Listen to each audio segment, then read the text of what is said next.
here for Forever Football, DRFC, your Doncaster Rovers fan channel, and welcome to a Daily Reports. Now today we've got a couple of stories to get through, speaking about Richie Wellens and part of his plans. We're also going to be speaking about the potential financial rules for League One next season, with the financial fair play, with the salary caps being removed from the leagues. Now, obviously we're going to talk about all of that in that particular part of the video. We're going to focus on Wellens. We've also got an extensional story on Noel, the assistant manager, and his preparations for the job. This will be an extension to the Wellens story. So before we get started with all of this, please like, comment, subscribe, click the notification bell so you never miss another video. Make sure you go check out all the videos we did yesterday at the East Trust charity match. Wonderful event. Great to see so many fans back in the stadium. And yeah, it was a wonderful day. No match vlog, unfortunately. I didn't want to bring out a match vlog for that one. But what I did do is I did bring out my match review, and you'll see that I brought out some reviews after the match. Paul Green, Marcus Tudgay, Clinton Morrison, Chris Brown, and Jason Price. So it was wonderful to interview all five of them. You know, it was really good to chat to all of them. So yeah, it was great to do that. And for now, guys, let's have a look at the daily reports in this video. So, starting off with the Wellens story. Now, the headline reads from the Free Press: Richie Wellens offers Doncaster Rovers squad a clean slate, but it won't last long. This is the kind of ruthlessness we need in this team. So, Richie Wellens says the current Doncaster Rovers squad will be handed a clean slate when they return for pre-season training, but he's issued a warning that they will not have long to impress the new Rovers boss as he begins building his squad. Wellens will meet his squad as a full group for the first time on my birthday, June 28th. Currently has only 12 players contracted from last season. Rovers ended last season poorly with only 4 wins from the last 23 games. Now, Wellens has assessed the disappointing conclusion to the campaign, but will offer the players a chance to change any preconceptions that he may have. Though it's understood that some have more work to do than others on that front. Of course, he hasn't named names, but basically he said to the Free Press, if I'm being brutally honest, I don't think myself or the supporters were happy with the last 7 or 8 games. There will be players that are given a clean slate, but make no bones about it. If they come in pre-season and don't hit the ground running, then there will be room to bring in more. I'm giving everyone the opportunity because I think I'm a fair person, but I think I can also be ruthless, and I want players that can take me forward. I want players that the whole of the squad buy into and that can take the club forward. If they're not doing it, then they won't be here. That is a significant statement. I'm going to talk more about that after the rest of this article and the extension. Well, no, actually, no, I'm going to go through the Hunt story afterwards. Goals dried up for Rovers in the second half of the campaign, but Wellens says the reasons were much more than misfiring strikers, and he's keen to ensure his squad has intelligence in how they create chances. He said that we have a problem not creating chances. The easiest thing is to blame the strikers because we're not scoring goals, but I also saw a lack of movement, a lack of creativity, and all I can do as a coach is get a team together that is flexible, dynamic, creative, has rotations, and makes chances for the front players. While I can't coach the confidence and techniques to take the chances. That's up to the strikers. Our job is to be able to make all the chances, and then it's up to Okunabiri and Bogle to score those goals. If you go back to the team here when we got promoted, did we have size? Did we have 6'3" lads? Not really. But we had Jimmy O'Connor, Gareth Roberts, Matt Mills, Paul Green, myself, James Coppinger, and Brian Stark. All technically very good footballers, and we could manoeuvre our way around the pitch. If I was a centre midfielder and I found myself at right back or wherever it may be, I was clever enough to get more out of the situations or move the ball where I wanted it to be.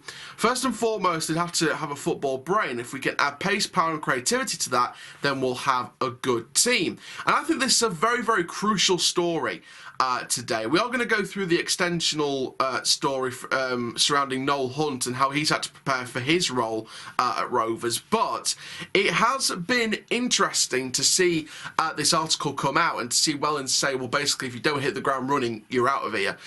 And, you know, he's being fair and giving everyone a clean slate here, but if you don't hit the ground running, you're out. So that includes anyone. If no one hits the ground running to his standards, they will be out of this door because they won't be good enough to take the club forward. And I think that's a very harsh, brutal stance. But with the end of the season that we had, 4 wins out of 23 of the last 23 games, You know, finishing 14th when we were in a position to finish in the top 6 halfway through the season. We were nearly top of the league halfway through the season, and now we finished 14th in the season. Some players need the kick up the backside. This team needs, and this club needs, the kick up the backside because, you know, Gavin Baldwin said it in the interviews when they first came into the club, Richie Wellens and Noel Hunt and, you know, Graham Younger and James Coppinger in that massive press conference about a week or two ago. Gavin Baldwin said it. Over the last few years, we've lost the club's identity. We need to find that back. And to be fair, I mean, this is just my personal opinion, but I've had a theory behind this.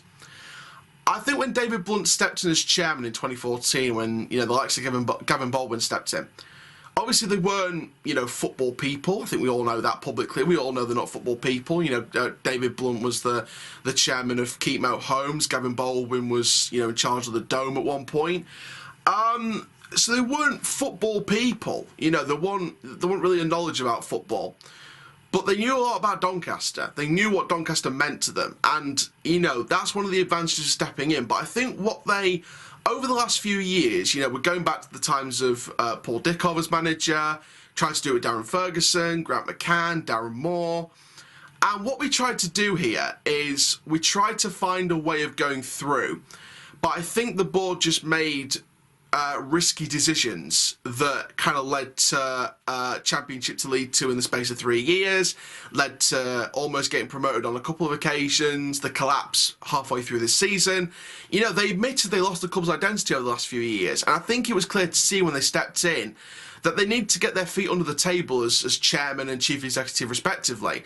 And I think with the ownership of the club respectively, they need to get their feet under the table. And I feel like the last few years, going back to the Paul Dickov era, I think they sort of tried to find their feet under the table, but it just hasn't worked, and they've not had the right managers and the right philosophy that's worked. So what we're doing here now with Richie Wellens, and this brand new era with Graham Younger, with Noel Hunt, with Richie Wellens, with Coppinger as a behind-the-scenes role as well, I think what we're doing here is we're finding our identity now, and I think the current ownership can do something great with this club. We can do amazing things with this club. We could go to where Brentford could be next season. We could go to those levels if we just find our identity and get us back playing the way we did on Sean O'Driscoll, but in a new way, in a modern way. And I think we'll do that. It will take a couple of years to rebuild, but I think we'll do that. So I think now the ownership are really finding their feet under the table over the last few years, and they're now starting to, you know, believe in the club's identity, and they're really starting to go for it now, and, you know, they're not going to make risky decisions unless they're absolutely certain it will work. So, you know, the board have admitted to their mistakes, they've admitted to what they've done, especially this season, and, you know, they're willing to change that, and you've got to love the owners for that. You've got to love the club for that, because what they've done is they've admitted where they've gone wrong, and they're rectifying it, and they've brought in a manager that will take no, you know, no pleas, no begs, no please give me another chances. It's no second chances. This is what it is with this manager. No second chances. You get a clean slate. If you don't improve, you're out. And we need that. We need that to be successful. We need to do that to take the club forward. So I fully back the ownership with bringing Wellens in. I fully back Richie's statement. There's been a lot of social media reaction to that statement. Just a few comments here from Twitter, anonymous comments on Twitter. King Richie is the manager we've needed a long time ago, in my opinion. Fair enough to give everyone a fair shout, but ruthless enough to say you're not good enough. Hurry up from you holes. Wellens, time to get this recruitment drive going full speed. Roll on August because I can't wait. Someone else said, I take it the players who were offered new contracts have a deadline to accept them or move on. So maybe that could hint towards why he wants that ruthlessness. Someone else said, the more I read, the more I look forward to August. Someone else says, well, they can't say they ain't been warned. And I think that's the statement going into next season. Well, they can't say they ain't been warned because they clearly have been warned now. Someone else says, he says all the right things. Fingers crossed for a good season. Surprised none of the offered contracts have been sorted by now. Of course, these things will get sorted, you know, over time. It won't happen overnight. But I'm I'm really, interested to see what's going to happen here. So a bit of an extension to that story is Noel Hunt, the assistant manager. We can't not talk about Wellens and not talk about Noel Hunt as well. He's been preparing for this. He's been preparing for this job, and he's putting in the hard yards to be ready for the job. And the Free Press revealed he may not have known exactly what he was going into land, but New Doncaster Rovers assistant manager Noel Hunt wants to be ready for his next job in football. After leaving Swindon Town, the Irishman did not follow Wellens to Salford and instead kept himself busy as a scout for his country's international setup. But the watching brief was as much himself and the benefit of his next employers as it was Football Association of Ireland. So he said to the Free Press, I was doing a lot of scouting for the Football Association Ireland and I was helping out with the under-21s out there and the manager Jim Crawford. He went on to say I was going to games 2 or 3 times a week, any game I could get to all over the country to build my database of players. Watching for players for exactly this moment when we got a job. I wanted to build up my understanding of Premier League 2 and the leagues around when they were going to be, what we could do and who we might want to bring in. Hunt says Rovers' recruitment team will be examining potential signings from as many competitions as possible, including the League of Ireland, where he started and finished his career, which I think is very exciting. While acknowledging the talent currently playing their trade across the Irish Sea, the former Republic of Ireland international says making signings from there is becoming increasingly difficult for English clubs. He said, as you know yourselves with having Kieran Sadlier here, there are some gems in the League of Ireland, but money has changed a bit over there. There's more money than people think in Ireland, and some clubs pay big money for long contracts because they're afraid of losing players or they're going to lose them, but they want to be compensated for it. Brexit has made a big difference as well because players can't come over on YTSs anymore. They have to be a certain age and played a certain number of games, but we were looking in all markets. We have to find the right players who will fit the style of play anywhere we can find, and we'll have to find the right characters as well. The last point from Hunt was a major influence factor in who Rovers are signing this summer. He insists that both he and Wellens only want fully committed players who will fit with a strong group dynamic. So he said to the Free Press officially, the ones we will have here and we will keep here are ones that we think will contribute. I think football is a really big commitment. It's got to be like a family life. You've got to like and enjoy the people you work with, because I do think you run further for your friend than you do a stranger. I think it's important that we get togetherness really early on. As we go on a journey, whoever wants to be here will be here. If they can't buy into it, then no problem, they will move on. So big story over there from Noel Hunt as well. And I think that overall it's been incredible. It's really incredible to see this fresh outlook to it, and I think it's really nice to see this fresh looking picture for Doncaster Rovers. It's a brand new era. Don't get it twisted that this is just one appointment behind the scenes and a whole new signings. This is a brand new era for this football club. New manager, new assistant manager, and manager and assistant manager that are thinking like a big club. The owners are now starting to think like a proper identity club, a proper bigger club. The recruitment drive is going to be exceptional. You heard him mention Ireland there. Yes, it's going to be hard. But if we can find another gem like Kieran Sadlier, but one that will want to stay here for the long term, not just for a couple of years, then my goodness me, we could find some gems. Now, I know Richie Wellens said in his statement, did we have 6'3" lads? No. There is a certain striker in the non-league who's about 6'9" that I would like to see at this club, Kyle Hudlin. You see a few various sources from Liverpool or based in Liverpool reporting that Ipswich and Doncaster are interested in loaning in Rhys Williams. I tell you what, and I think I've said this on a previous video, I don't believe it'll be done. I don't believe that. I think if Rhys Williams is going to get loaned out from Liverpool, it'll be to a championship club. But I tell you something now, and there's probably a 5% chance here, in my opinion, or a 10% chance, if we get Rhys Williams on a loan deal, it shows the statement of intent at this football club. But that's just me. One big thing, and I'm not saying this is a factor in why I think Rhys Williams could sign for Rovers, but if you've got to remember, Rhys Williams is Welsh. Where did Graham Younger do recruitment at? Cardiff City. I don't know. I think there's a link there. I'm probably just looking for any link now, but no, I just think it was just something important to mention. I'm joking with you. So I don't think it'll happen, but if it does happen, then I'll give all the praise in the world to our recruitment drive this season. Now, final story. It's a big one. It is a huge one. This is the League One squad cap and salary rules that we'll have to follow as transfer deals are eyed. So the controversial League One salary cap is gone, but clubs are still set to have to follow some squad cap rules next season. So they're not officially confirmed yet. However, the Portsmouth News has reported that there is a favoured option among League One clubs moving forward. So this option would see clubs allowed to register 22 outfield players for the next season, with goalkeepers and players under the age of 21 not included in the numbers. So goalkeepers, under 21s and 22 outfield players. Now, previous plans would have seen clubs limited to registering 20 first-team players inclusive of goalkeepers. These proposals are understood to be broadly supported by clubs, according to the news, but are yet to be finalised and approved. This will likely come at the EFL AGM, which will be held in June, which is not too far away now. Will League One clubs be limited to how much they can spend? That is a big question. Now, the Free Press have said, following the abolition of the salary cap, something like that, League One clubs returned to the salary cost management protocol regulations that have been previously governed the third tier. This means that teams could spend up to 60% of their turnover on player wages, and as things stand, it will be these rules that will apply next season, but they could change if fresh financial controls are agreed. So what's this mean for Doncaster Rovers in particular? Well, the removal of the salary cap will naturally benefit clubs who generate bigger revenues and will allow them to pursue, perhaps gazoop other offers in League One. So you look at the likes of Sunderland, Portsmouth, Charlton, the big boys. As for the proposed 22-player squad cap, Rovers currently just have 9 senior players outfield registered for the season.